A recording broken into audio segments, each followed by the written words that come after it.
தற்கூரின்ற அரசியல எப்படி பாக்குறீங்கன்னா? நான் வந்து என்ன மைண்ட் செட்டுக்கு வேணும்னா ஜென் மோடுக்கு வந்துட்டேன். நான் தற்குறி தாங்க, ஆமாங்கன்ற மைண்ட் செட்லயே வந்துட்டேன். எப்படி பாஜக நான் சங்கின்னு ஒத்துக்கிற மாரி அந்த மாரியா? இல்ல அது இதுவும் கம்பேர் பண்ணாதீங்க தயவுசெய்து. இதை வந்து நீங்க கெட்ட வார்த்தை திட்டிட்டே நான் வாங்கிக்கிறேன்.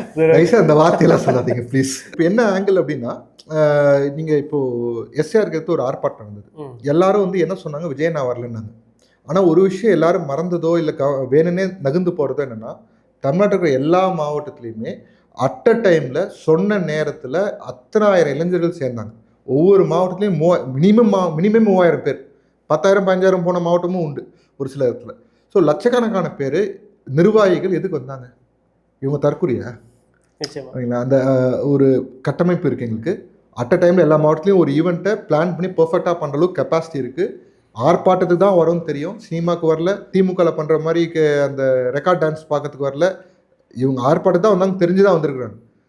இந்த மென்டாலிட்டியில் இருக்கிறவங்கள தற்குறின்னு சொல்றீங்கன்னா, அப்புறம் உங்களுக்கு யார் தான் புத்திசாலி? நீங்க மட்டும் தான் மேதாவின்னு நினைப்பாங்க. தற்குறின்னு சொல்றவங்கள சொல்றேன். நல்லவங்களா இருந்தா எங்களை அப்படி பேசியே இருக்க மாட்டாங்க முதல்ல. அவங்க சொல்றாங்களே வார்த்தைக்கு வார்த்தைக்கு நாங்க தான் படிப்பு கொடுத்தோம் அப்படின்னு. அவங்களா படிப்பு கொடுக்கல, இருந்தாலும் அவங்க தான் படிப்பு கொடுத்தா நினைச்சிட்டு இருக்காங்கல்ல. அப்ப நாங்களாம் படிக்கலையா? அந்த கேள்வி வருது. நாங்க இன்னும் கை நாட்டு வைக்கிற அளவுக்கு தான் வச்சுக்கிறோம்னா நீங்க அப்போ உங்களை தான் குறை சொல்லணும்.